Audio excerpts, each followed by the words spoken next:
Olá, caros telespectadores e estudantes de Ciências da Comunicação.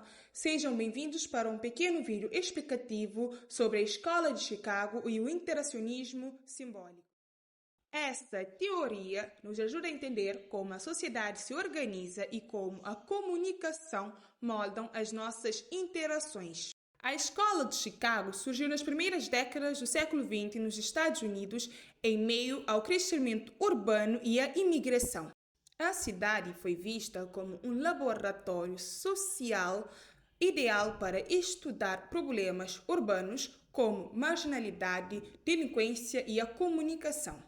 A ideia central da Escola de Chicago era a cidade como um espaço vivo de interação, onde a comunicação e os símbolos moldam a sociedade. A Escola de Chicago também trouxe avanços importantes, como o pioneirismo nos estudos de comunicação e mídia, desenvolvimento de métodos empíricos, ou seja, observação de estudos de campo, contribuição para entender como os significados sociais são criados e compartilhados. Os principais autores da Escola de Chicago são Robert Park e George Herbert Mead. Robert Park estudou a cidade como um ecossistema social, destacando o papel da imprensa e da comunicação na vida urbana, enquanto que George Mead, fundador do interacionismo simbólico, enfatizou que a sociedade é construída a partir de símbolos e da interação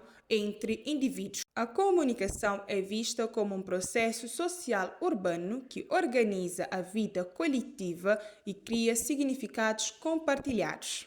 A base da teoria da Escola de Chicago era o interacionismo simbólico, onde os indivíduos interpretam símbolos por meio das interações cotidianas. Temos também a intervenção de dois sociólogos que não fizeram parte da Escola de Chicago, mas foram influenciados por ela. Irving Goffman, um sociólogo canadense que estudou a interação face a face e usou a metáfora teatral para explicar como representamos papéis sociais diante dos outros. E Anthony Giddens, que, com a teoria da estruturação, mostrou que as estruturas sociais e ações individuais estão em constante relação. Ele introduziu o conceito de reflexividade, ou seja, nossa capacidade de representar e ajudar nas práticas sociais. Assim como a Escola de Chicago também trouxe avanços importantes, ele também tinha os seus limites, que era o caso do foco excessivo no nível do micro, ou seja, as interações individuais, deixando em segundo plano as grandes estruturas sociais e econômicas. A Escola de Chicago, com os estudos de campos e de observação direta, também trouxe influência nas pesquisas, redações, rotinas jornalísticas e o papel dos jornalistas na sociedade. O interacionismo simbólico e os estudos da Escola de Chicago continuam sendo referências em pesquisas sobre jornalismo e mídia e comunicação. Muitos estudos atuais sobre rotinas produtivas, socialização dos jornalistas e construção da notícia se apoiam em condutas e conceitos desenvolvidos por essa escola. Mas é claro que hoje existe novas abordagens como os estudos críticos, economia política, da comunicação, teorias culturais, entre outros.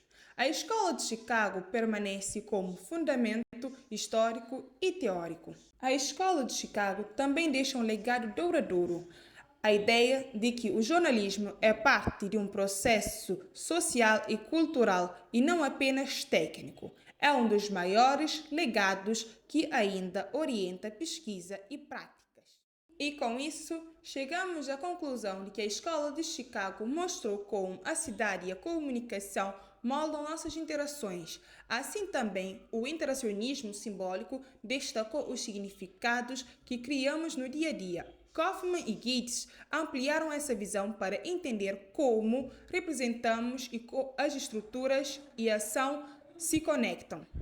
Entender a sociedade é entender como falamos, agimos e conectamos uns com os outros.